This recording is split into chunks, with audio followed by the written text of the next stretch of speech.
چلے سمجھ میں آتا ہے روافظ کا، سنیوں کو کیا ہو گیا ہے کہ روافظ تو آٹے میں نمک کے برابر ہے، ہمارے یہ سنی بھائی مل کر ان کی محفلوں کو رونق بخشتے ہیں۔ انہوں نے تلوار اٹھائے، وہ تلوار گر گئی، تلوار میں سے چنگاری نکلی، چنگاری سے آواز نکلی، آواز سے شور پیدا ہوا، شور سے پھر یہ ہوا، اس سے پھر یہ ہوا، عجیب کامنٹری چل رہی ہے۔ مجلسیں اور جو محفلیں اور جو ہوتی ہیں اس کے اندر اور جو کہانیاں سنائی جاتی ہیں، ایسے لگتا ہے کہ وہاں پر جو اسپیکر جو بات کر رہا ہے ایسے لگتا ہے کربلا کے میدان میں ریکارڈنگ کر رہا تھا۔ کتابیں بھی انشاءاللہ ہم لائیں گے تاکہ آپ دیکھ لیجئے گا اپنی آنکھوں سے کہ ان نیک لوگوں کو کن لوگوں نے شہید کیا۔ حسین رضی اللہ تعالی عنہ اپنے معاملے میں حق پر تھے، بات یہ ہے کہ ان کو شہید کس نے کروایا، مسئلہ یہاں پر ہے۔ پوری پلان، ساری سازشیں تھیں، آپ کو بلایا گیا، زبردستی بلایا گیا آپ کو۔ وہ خطوط کہاں سے آئے تھے؟ 300 یا 3000 کی تعداد کے اندر جو کوفہ سے لکھے گئے تھے، کس نے دیے تھے؟ سیدنا حسین رضی اللہ تعالیٰ عنہ کے حوالے سے اگر ہم دیکھتے ہیں تو ان کو شہید کرنے میں کوفیوں کا بہت بڑا ہاتھ تھا۔ کیا کہا؟ کوفے سے عبداللہ بن عمر نے فرمایا رضی اللہ عنہما، لوگوں دیکھو ان کو، یہ ہم سے احرام کی حالت میں مچھر کا کفارہ پوچھ رہا ہے، انہوں نے نبی علیہ الصلوۃ والسلام کے دونوں چہیتوں کو قتل کر دیا، اس کا کفارہ ہم سے نہیں پوچھا۔ محرم کی ابتدا کے اندر ہمارے یہاں سوگوار ہوتے ہیں، لوگ سیاہ کپڑے پہن لیتے ہیں، ماتم کا ایک عجیب سما ہو جاتا ہے۔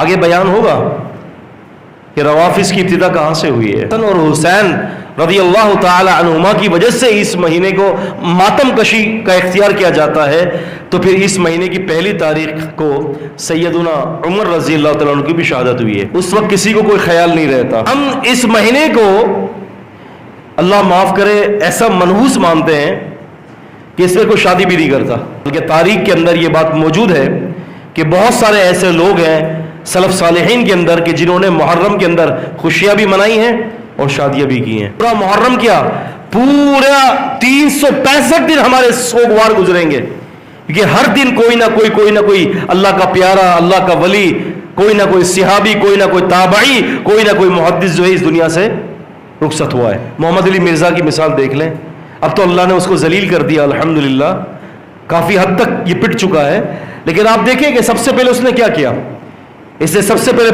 بنو امیہ سے شروع کیا تھا، بنو امیہ سے آگے چل کر یزید پر بات کی، اس نے یزید پر بات کرنے کے بعد جو ہے سیدنا امیر معاویہ رضی اللہ عنہ پر آیا، ان کے اوپر انگلیاں اٹھائیں، امیر معاویہ رضی اللہ عنہ پر انگلی اٹھانے کے بعد ان کے والد ابو سفیان رضی اللہ عنہ پر انگلیاں اٹھائیں، پھر ان کے خاندان پر انگلیاں اٹھائیں، پھر اس کے بعد کرتے کرتے صحابہ اکرام کو منافق قرار دیا، پھر کرتے کرتے جو ہے یہ ثابت کیا کہ ایک علی رضی اللہ تعالیٰ عنہ کے علاوہ دیگر جو خلفۂ راشدین ہیں انہوں نے سنت کو بھی ترک کیا ہے جان بوجھ کر۔ اس نے صحابہ اکرام کے اوپر جو تبرہ بازی کی ہے، حتیٰ کہ اس کے ایک بیان کے اندر اس نے صحابہ اکرام کو العیاذ باللہ منافق بھی قرار دیا ہے۔ اللہ کی عزت کی قسم کھا کے کہہ رہا ہوں، ممبر پر کھڑا ہوں، نبی پاک کے ممبر پہ کھڑا ہوں، کسی وقت اپنے ماں باپ پر شک کر سکتا ہوں، لیکن اللہ کی قسم صحابہ اور امہات المومنین پر کبھی شک نہیں کر سکتا، یہ میرا ایمان ہے۔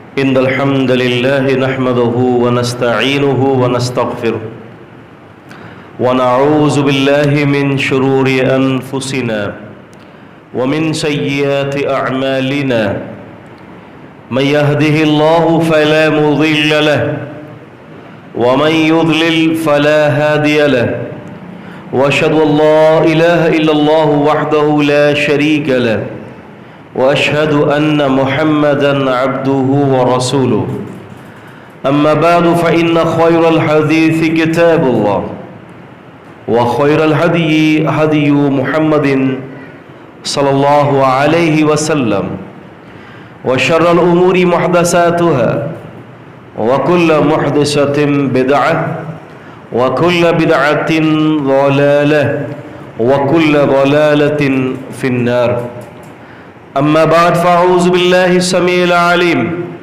من الشيطان الرجيم من همزه ونفخه ونفثه، ان عدة الشهور عند الله 12 شهرا فی کتاب اللہ یوم خلق السماوات والارض منها اربعۃ حرم رب اشرح لي صدری ویسر لي امری واحلل عقدۃ من لسانی یفقهوا قولی اللهم صل علی محمد وعلى آل محمد كما صليت على ابراہیم وعلى آل ابراہیم انك حمید مجید اللهم بارک علی محمد وعلى آل محمد كما باركت على ابراہیم وعلى آل ابراہیم انك حمید مجید۔ تمام قسم کی تعریفات، بزرگی اور بڑائی اللہ تعالیٰ کے لیے ہے، جو پالنے والے ہیں عقیل تمام مخلوقات کے۔ درود ہو، سلام ہو، رحمتیں ہوں، برکتیں ہوں جناب محمد الرسول اللہ صلی اللہ علیہ وسلم پر، بلکہ اللہ تعالیٰ کے تمام نبیوں پر اللہ تعالیٰ کی رحمتیں ہوں، برکتیں ہوں۔ اللہ تعالیٰ رحم فرمائے ہر اپنے نیک بندوں اور ہر اپنی نیک بندیوں پر۔ محرم الحرام اسلامی کیلنڈر کے اعتبار سے یہ پہلا مہینہ ہے۔ جس طرح انگریزی کیلنڈر کے اعتبار سے جنوری کا پہلا مہینہ ہے، اس طرح سے اسلامی اعتبار سے محرم الحرام یہ اسلامی تاریخ کا پہلا مہینہ ہے، جس کی بنیاد تو نبی کریم صلی اللہ علیہ وسلم کی واقعہ ہجرت سے ہے، لیکن اس کا تعین جو ہے اور اس کا جو تقرر اور اس کا جو آغاز ہے وہ 17 ہجری میں ہوا تھا۔ امیر المومنین عمر فاروق رضی اللہ تعالی عنہ کے دور میں، آپ کے عہد حکومت میں، ابو موسیٰ اشعری رضی اللہ تعالیٰ عنہ یمن کے گورنر تھے، تو بسا اوقات دستاویزات پر جو ضروری ڈاکیومنٹیشن ہوتی تھی، ان دستاویزات پر تاریخ لکھنے کا مسئلہ آیا، تو سیدنا ابو موسیٰ اشعری رضی اللہ تعالیٰ عنہ نے امیر المومنین عمر رضی اللہ تعالیٰ عنہ کو توجہ دلائی اور یہ سامنے یہ بات رکھی کہ ہماری تاریخ کی ابتدا ہونی چاہیے، جس طرح سے عیسائیوں کا ہے ہمارا بھی ہونا چاہیے۔ تو عمر رضی اللہ تعالیٰ نے صحابہ اکرام کو جمع کیا، پنچایت بٹھائی، مشاورت کی، اور انہوں نے کہا کہ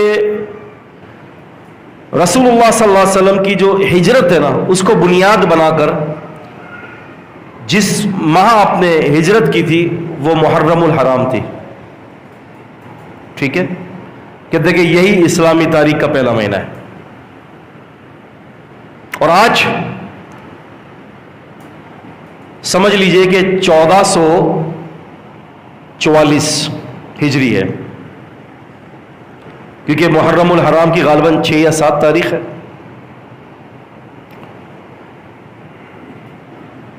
تو تقریباً نبی کریم صلی اللہ علیہ وسلم کی ہجرت کو 1444 سال گزر چکے ہیں۔ اس کا ذکر حافظ ابن حجر رحمۃ اللہ علیہ نے فتح الباری کے اندر،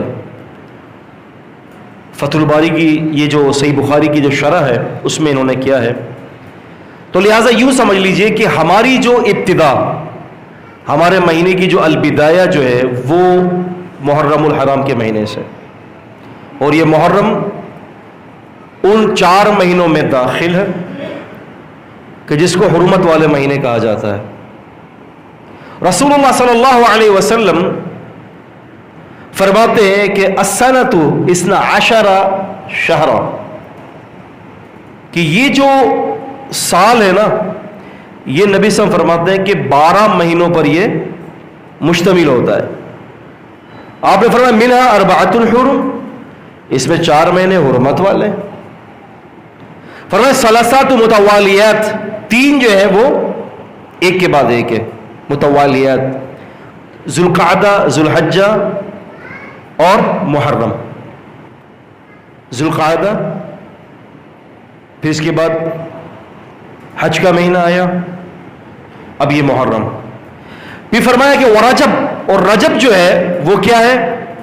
جمادی و شعبان، شعبان کے اور اس کے درمیان ہے.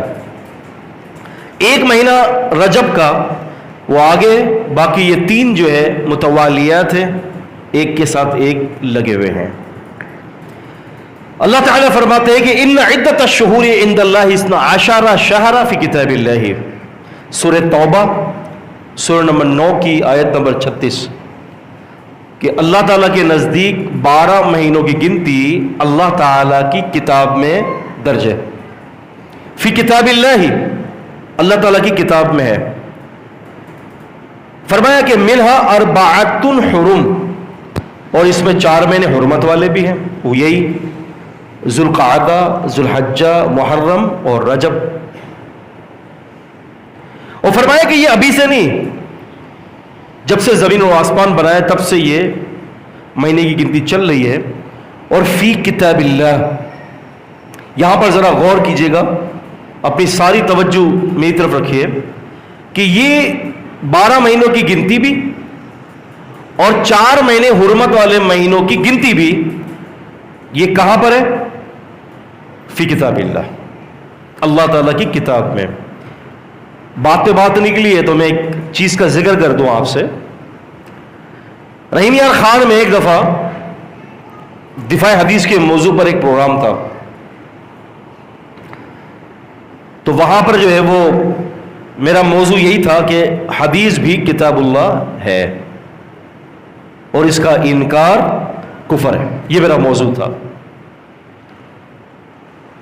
تو ایک صاحب نے کہا کہ قرآن مجید ایک ایسی کتاب ہے، اس کو سمجھنے کے لیے انسانی کتاب کی کوئی ضرورت نہیں ہے. یعنی بخاری، مسلم، ابو داؤد، ان کا کہنا یہ کہ یہ انسانی کاوشات ہیں، اس کی ضرورت نہیں ہے. پھر میں نے ان کو یہ والی آیت دی سورہ توبہ کی 36ویں آیت، ان شہور عند اللہ 12 شہرا، ان عدت الشہور عند اللہ 12 شہرا. اللہ کے نزدیک 12 مہینے کی گنتی ہے. میں نے ان سے کہا کہ آپ ایک کام کریں، 12 مہینے کی گنتی اور 4 مہینے حرمت والے.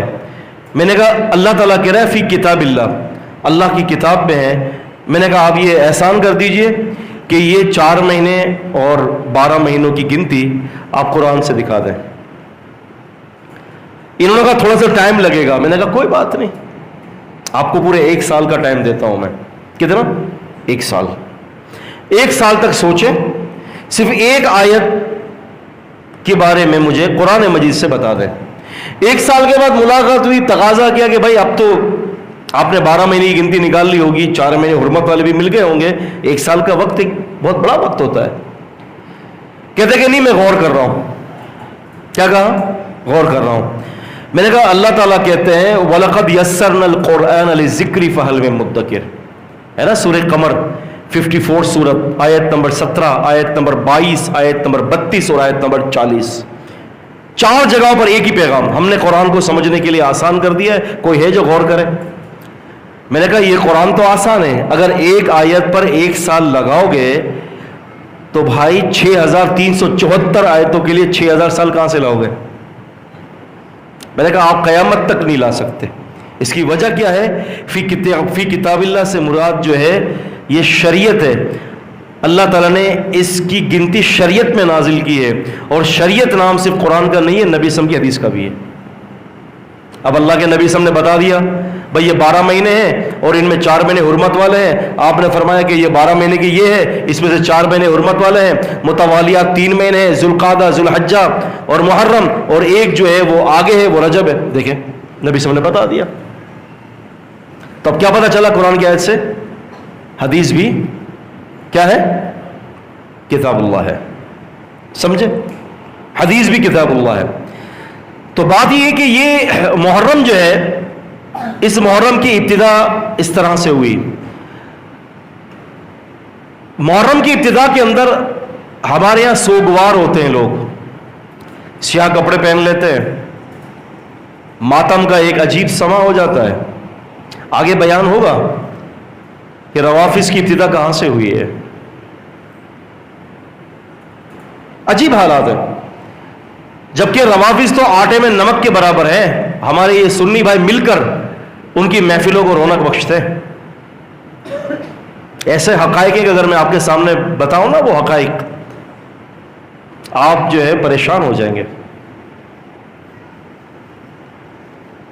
آپ دیکھیں نا اس مہینے کے جو اسلامی تاریخ کا پہلا مہینہ ہے، ایمانداری سے بتائیے رسول اللہ صلی اللہ علیہ وسلم کی وفات کے کتنے سالوں کے بعد، یہ کم و بیش جو ہے وہ آپ سمجھ لیں کہ 30 سالوں کے بعد، بلکہ اس سے بھی زیادہ، یہ واقعہ درپیش آیا ہے کربلا کا، جبکہ دین اسلام نبی علیہ السلام کے دور میں مکمل ہو چکا تھا.